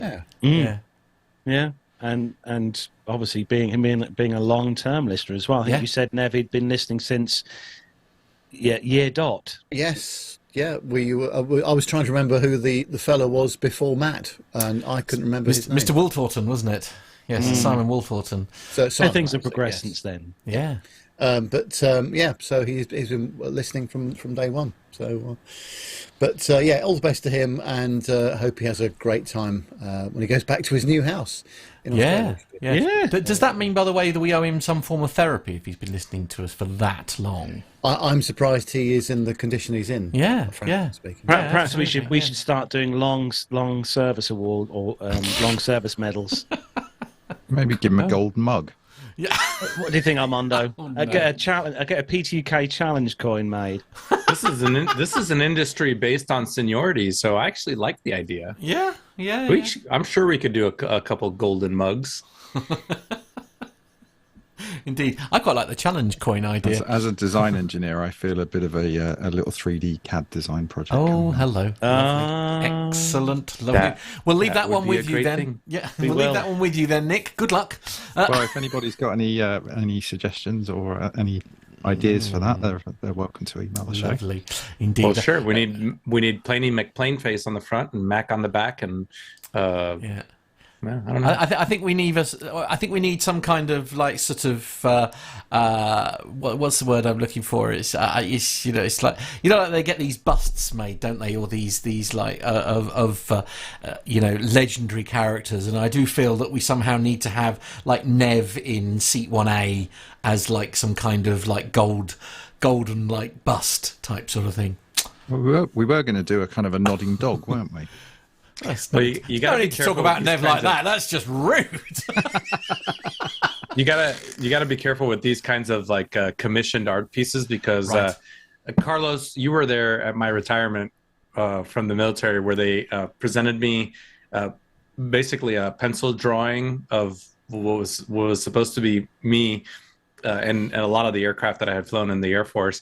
And it was one of those moments where you kind of unwrapped it. It was like, and you looked at it and you're like, oh, this is great. And then I looked at it closely and I was like, that's weird. It looks a little bit like Smeagol. like it just wasn't there a statue of Ronaldo like unveiled that didn't look like him at all? Looked like a 5-year-old had shaped some mashed potatoes in the shape of a human. So you got to be careful with these kinds of things. It's being suggested as one solution from Richard Adams, by the way, while we're talking about like a long service medal, Carlos. The kitchen clock from the old kitchen days is being suggested as a because that was prevalent before we went all digital. That was prevalent in the background for many a hundred of shows. Yeah, you should just give away your kitchen implements. Carlos. Yeah. There we go. I'll just give away the kitchen. Although I have to say, one of the most popular parts of doing the show when we were in the kitchen was when Gemma came home putting all away the shopping. So you can give away the wife. You can give away the wife if you like. That'll be an option. Yeah, no, we're giving you away as a long-time service prize for a listener. I was thinking more of the placemats, but you went there. Yeah. No. Well, I mean, it was often. I didn't get a reply. Did you not? Right, deathly silent. So it was often referred to as the best part of the show. I'm not going to lie. Look at that. Micah just said it in the chat room. Yeah, absolutely. Gemma's always the best part of the show. Yeah, gone downhill ever since, you see. Yeah, I totally agree. Punching above your weight there, Carlos. Yeah, definitely, 100%. Oh, brilliant. Yeah. Anyway. Don't we all agree with that? Yeah. Amen. Let's get back to aviation. Actually, speaking of people who need long service medals, Gemma. Don't you start. Please, I've run out of beer. Oh dear, lovely. Yeah, and the weird thing is she'll bring you one. That's the annoying bit. Oh no, she's brought me a cup of tea. Oh. Yeah, that qualifies as a golden mug, right? Yeah, absolutely. Yeah, amber nectar is the word we're looking for. Anyway, sorry, military. Anyway, as you have a beer ready there, Armando, it's time to hand things over to you. Matthew, hit the button. Let's go. Oh, go blimey. What's up, bogeys? 13550, Angel 16. Heading 340. Okay. 108 bogeys.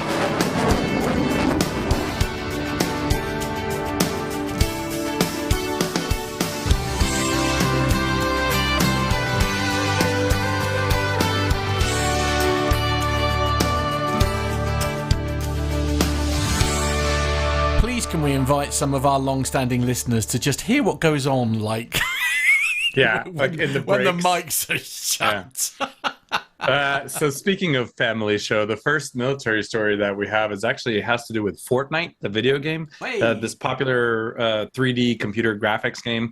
The engine was developed by Epic Games and first showcased in 1998. Now this is actually helping Boeing right now upgrade the iconic B-52 Stratofortress to the B-52J. The media outlet Defense One reported that Unreal Engine 5, the software that powers, among others, the famous Fortnite game, is generating a 3D environment that lets pilots and maintainers virtually interact with a digital representation of the B-52J, for instance, to perform and practice startup, shutdown procedures of the new Rolls-Royce engines that are going on to the B-52. So this virtual scenario is generated by the commercial graphics engine. It allows Boeing to apply modifications, tune configurations, get feedback well before upgrades are implemented on the actual airframes, reducing cost and delivery time. Now, this is especially special to me because I used to work, my one staff tour was at the Air Force Research Lab, where the feedback loop between the end user and the engineers is sometimes a little cavernous, right? And clunky, I think is the word we like it. Clunky. Right.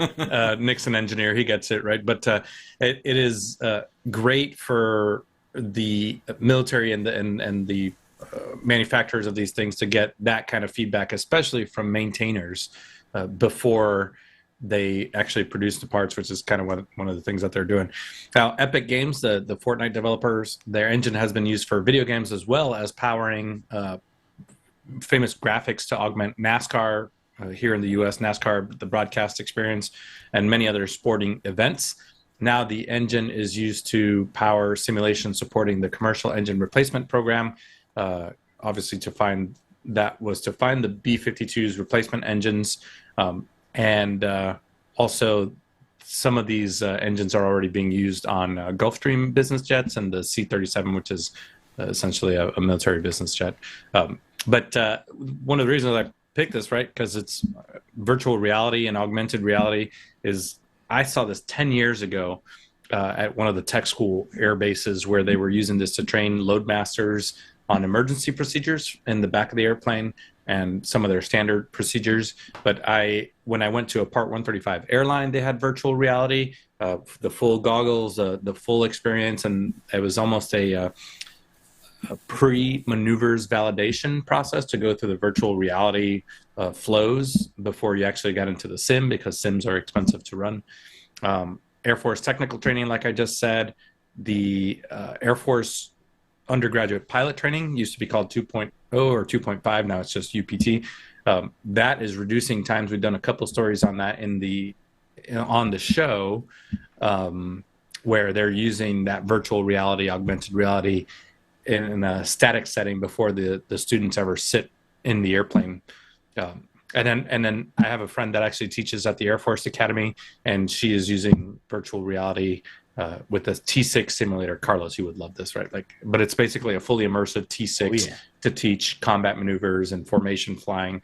And by all accounts, it has reduced training times significantly. But it's not just the pilots is why this story is there. It's for maintenance. It's for the loadmasters, for all the engineers, mechanics, everybody. So really cool. Am I the only one whose mind is absolutely blown by that? You think essentially, a world-renowned computer game is responsible for some of the biggest advances in aviation?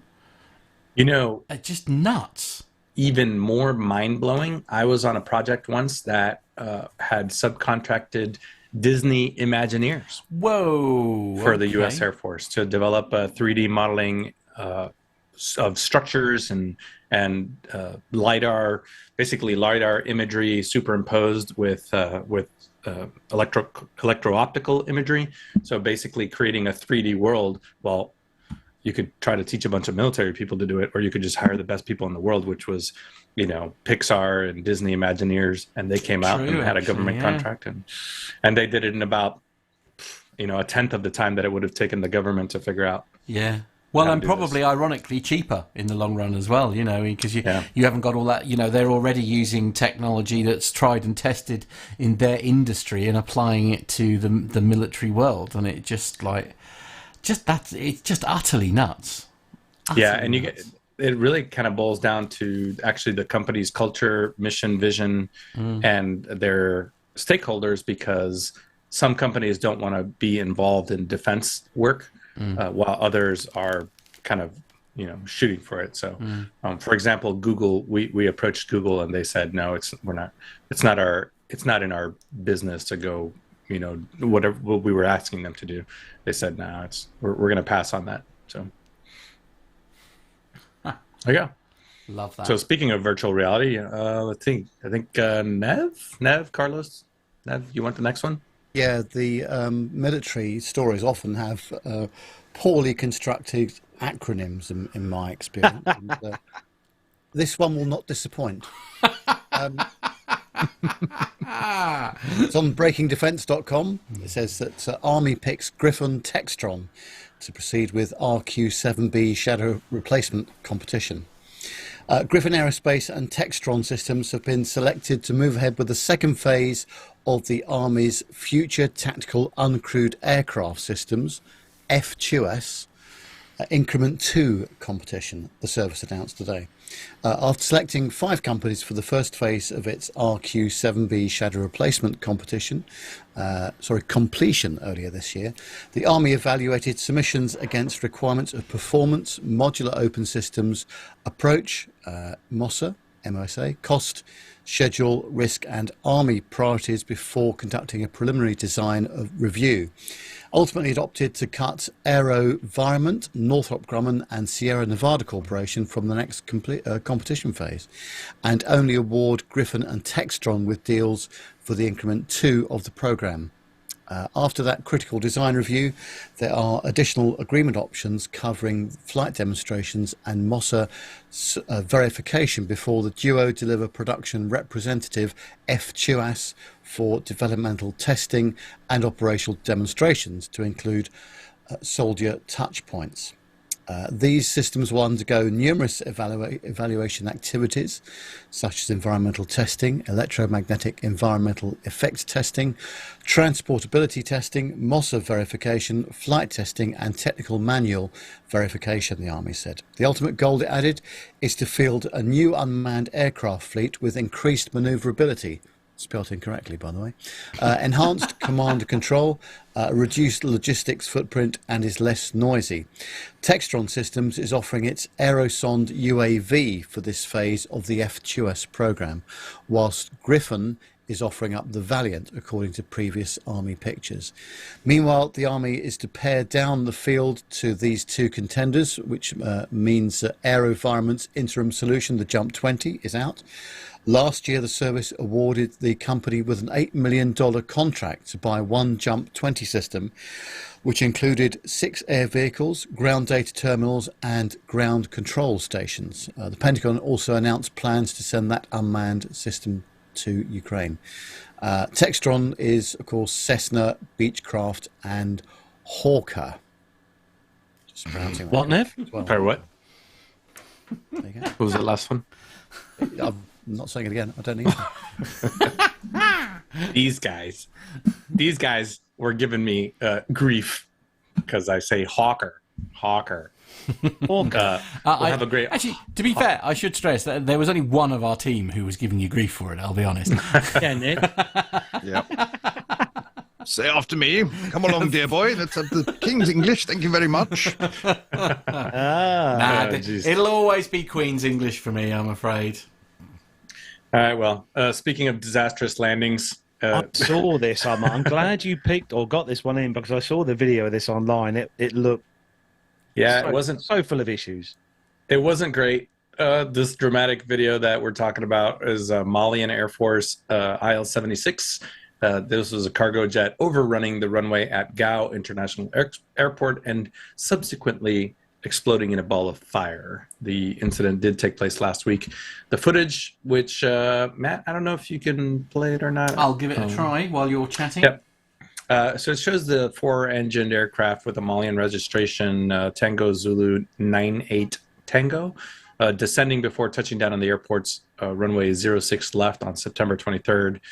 At present, details are scarce, and the fate of the crew and the passengers are a little bit unclear, although some existing reports have suggested the possibility that some individuals may have been rescued from the wreckage. Filmed from behind the IL-76 during its landing, the video shows the aircraft going towards the end of the runway before careening straight into the dirt, kicking up large dust clouds in the process. Although the moments before the jet's destruction are obscured by the dust clouds, it is possible to see the aircraft's horizontal stabilizer kind of up in the air. Based on some existing photos that I saw of the wreckage in the aftermath of the incident, the point in the video looks to be the moment that the IL-76 actually dropped down the embankment before bursting into flames. Obviously, we don't know why they touched down so far down the runway. There's a lot of speculation on whether or not you can see thrust reversers being deployed. You can't really tell from that video. Also, you can't really tell if the brakes are being applied at maximum force. But as you can see there, it just kind of goes off the runway at pretty high speed.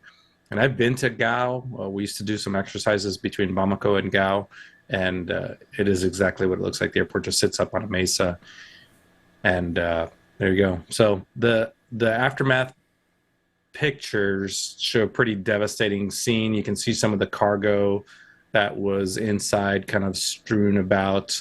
And then there was some open source reporting that upwards of 100 Malian armed forces personnel, as well as some Wagner group, private military company, were killed in the crash, although none of those have been independently identified.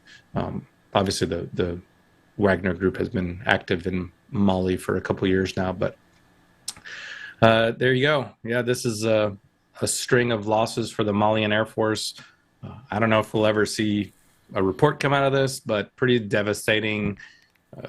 The weather looked fairly clear. It can get really windy. We don't know the weather conditions at the time there, but it is Gao. It's at the edge of the Sahara Desert, so it does get pretty gusty and windy.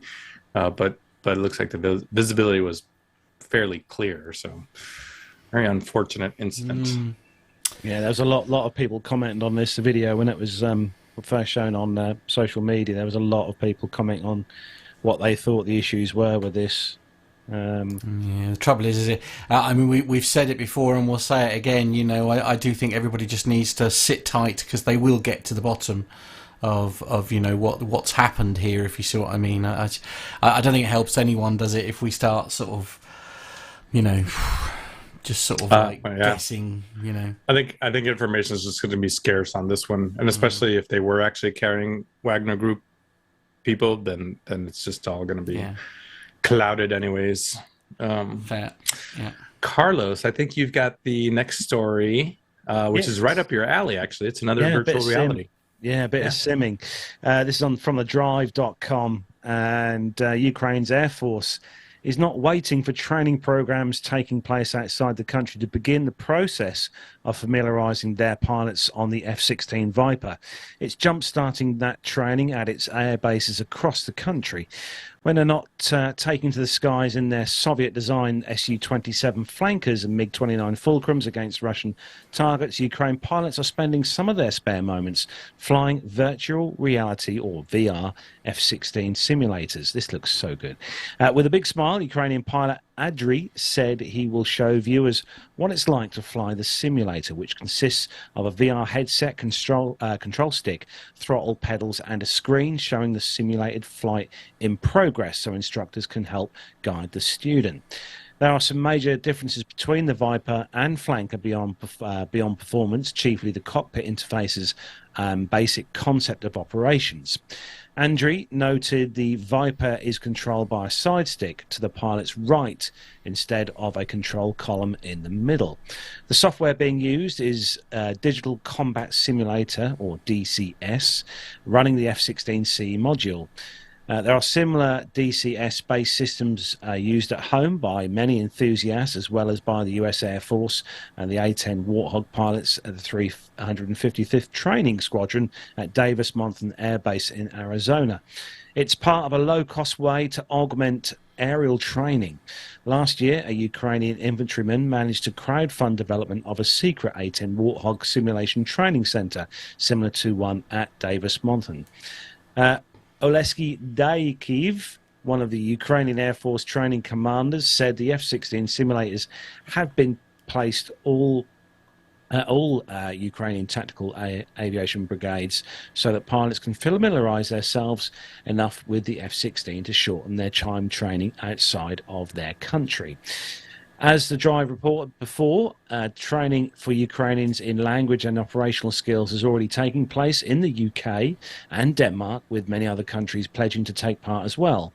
Training will also begin in the US, and the Pentagon's top spokesman told reporters this week. At the recent Air and Space Forces Association conference at the National Harbor, Maryland, Air National Guard Air Force Lieutenant General Michael Low estimated it would take around 9 months for Ukrainian pilots to, just out of basic training, learn to fly an F-16. For those with combat experience, however, I think 3 months is absolutely realistic, he said. There have been dozens of F-16s promised to Kiev by Denmark, the Netherlands, Norway, and international effort as well to ensure those aircraft have pilots trained to fly them.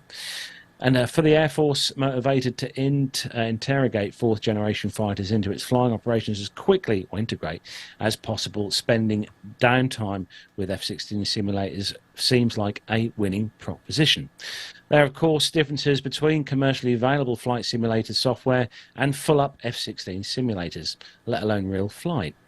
DCS, however, has an extremely high fidelity and are effective for general familiarization and some procedural training, which is how they are being used at Davis-Monthan, as they noted earlier.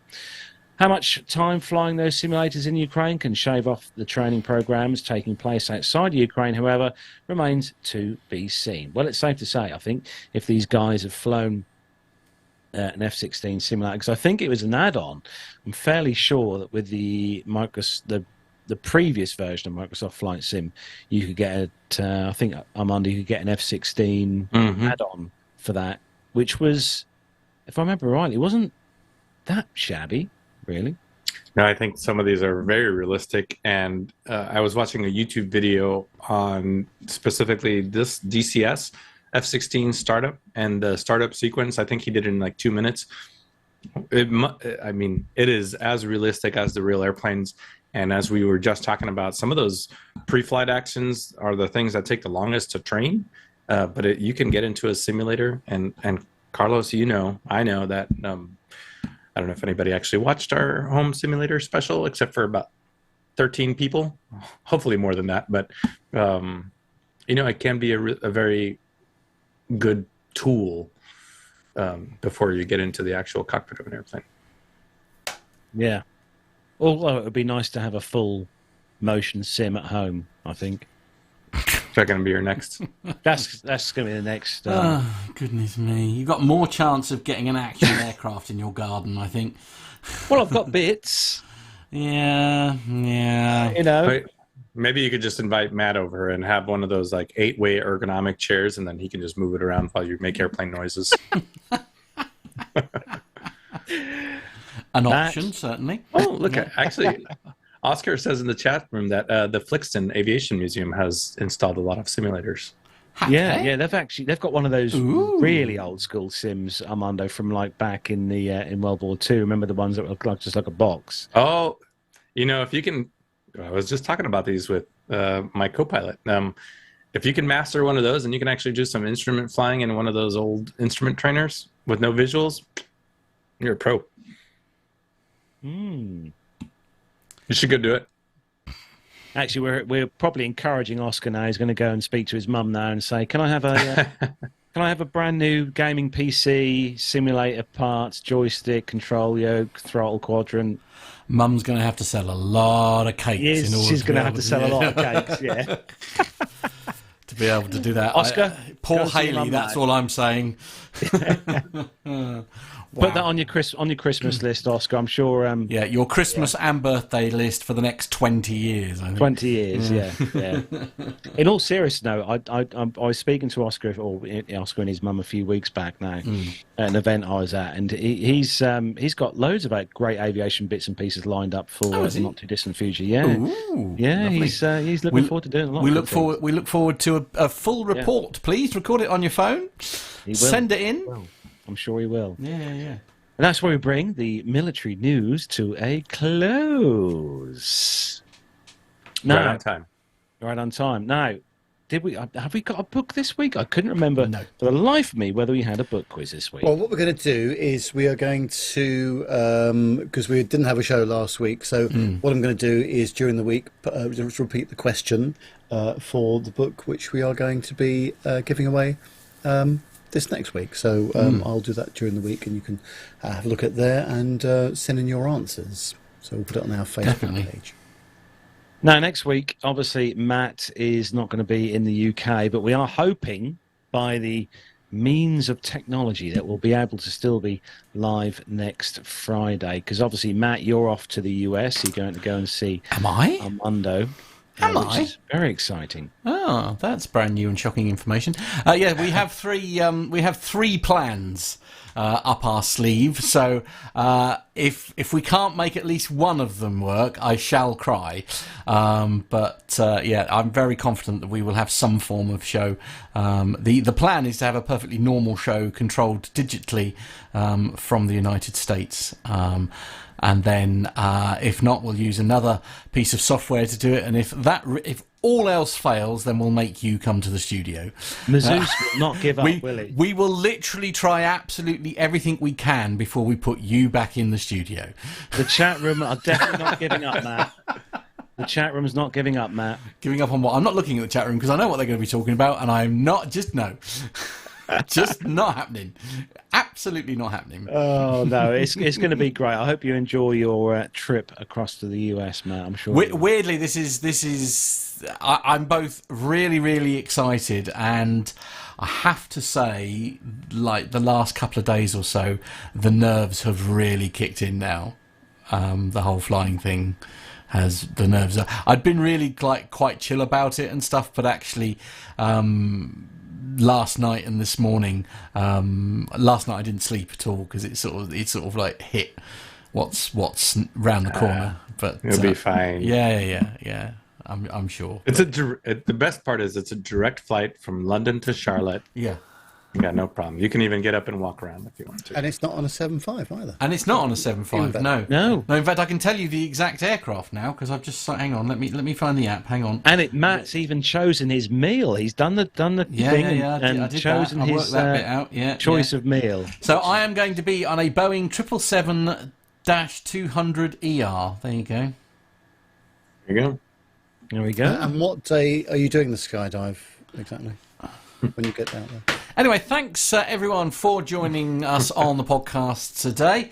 Even Oscar agrees. You cannot say no to Oscar, Matt. I'm sorry. Those seatbelts when the biplane goes upside down. I thought he was doing wings. Guys. Jeez, poor Matt. Matt's gone awfully quiet. He's gone awfully quiet. He just said he's getting more and more nervous about the whole thing. You guys, I would personally be looking forward to the biscuits or the donuts. John, that's the thing with long haul flying is all about the snacks, as far as I'm concerned. John, Oscar, you can both do one. Mark, you can do one as well. And don't forget, you need to. Captain Ridiculous Ritz, you can also do one. You need to have one of American Airlines' world famous, the sundae, the ice cream sundaes. Richard Adams, you can also do one. I think we get the point. Richard E. Flag, UK Airfield, you can also do one.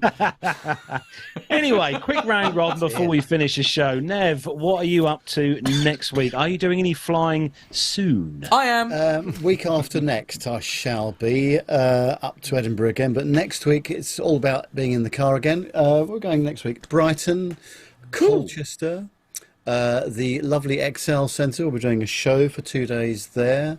Then a bit of London, trying to dodge the train strikes again.